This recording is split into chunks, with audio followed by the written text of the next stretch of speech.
of rain, tracking it right now. We'll reach the South Bend area just after 6 o'clock. I'll tell you what's in store for the rest of the evening tonight on ABC 57 News at 5:30. That starts right now. Live from Michiana, this is ABC 57 News at 5:30. Tonight on ABC 57 News here at 5:30, 1,800 kids will go home with a bag of food every single weekend. What program kicked off today to ensure that children in Michiana won't be hungry? And the population has just grown tremendously. A growing population in the city is now causing a community need for some programs. What help they say is vital tonight. But first, here at 5:30, we begin with breaking news out of the University of Notre Dame. Another player of the Frozen Five football players has announced his departure.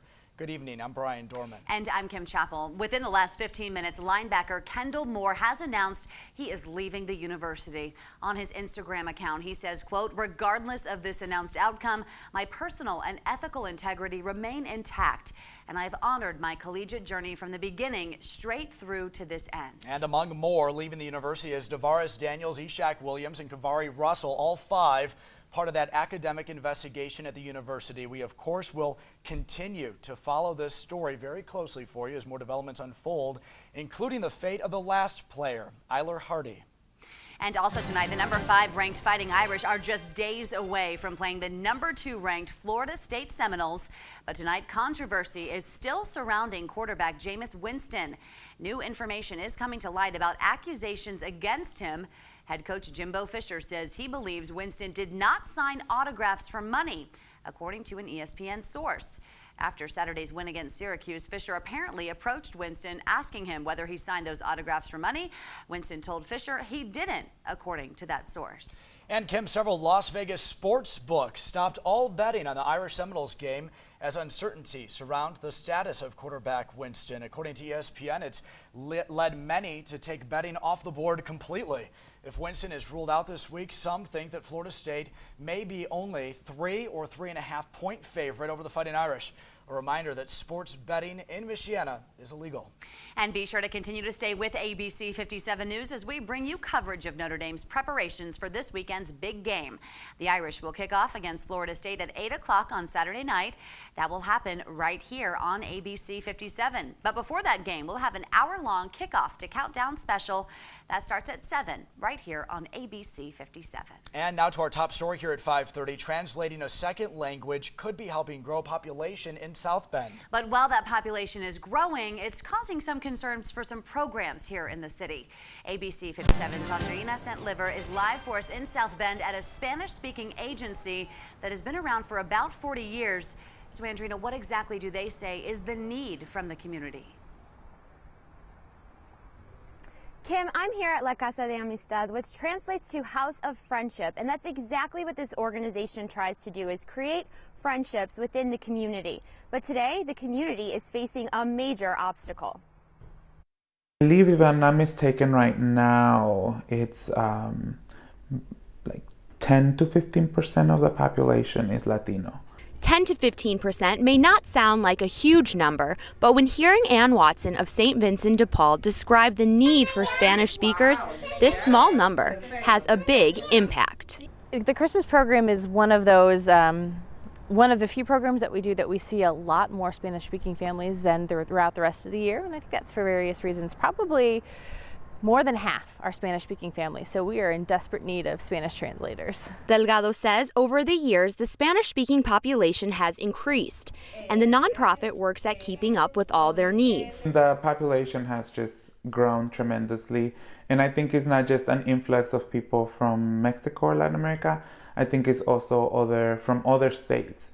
I have a lot of people that come from California and from Texas and from other places. And this is the reason St. Vincent de Paul's Christmas program is desperately seeking those who can hold a conversation with the Spanish-speaking families. At St. Vincent de Paul, we're really focused on honoring the dignity of the people that we serve, no matter who they are or what they look like. So when we have translators that can come in and make a Spanish-speaking family feel welcome, I think the experience for them is better.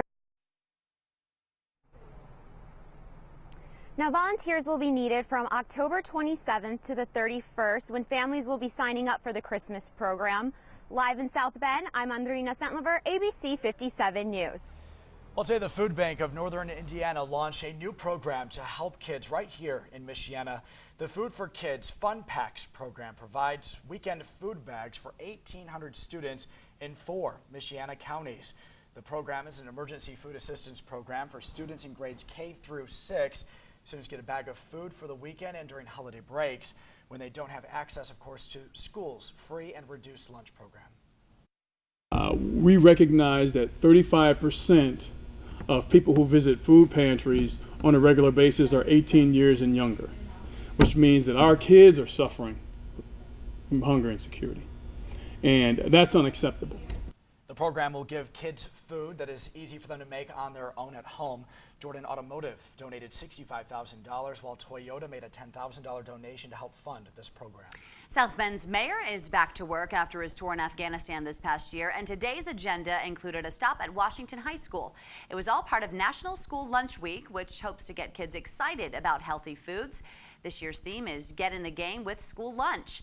Mayor Pete Buttigieg dined with students as part of his Let's Move City initiative that provides a framework for local elected officials to take action in preventing childhood obesity. Well, it is dry and clear outside right now, but it is not going to stay that way for long. Let's head right over to our chief meteorologist, Tom Coombs, who is tracking more rain on the way from our First Warning Neighborhood Weather Center. Good evening, Tom. Yeah, our next round of rain will impact at least the South Bend metro area within the next half hour. You can see it right here crossing from the Plymouth area, Walkerton area, now north into St. Joseph County, especially western St. Joseph County and LaPorte County. You're next up to see rain. You can see it right here. These showers are starting to move from the south towards the north and into St. Joseph County. ETA for the South Bend area is around 6:15. This will likely just miss Mishawaka as this is running along or just west of US 31 through northern Stark and northern Marshall County at this time.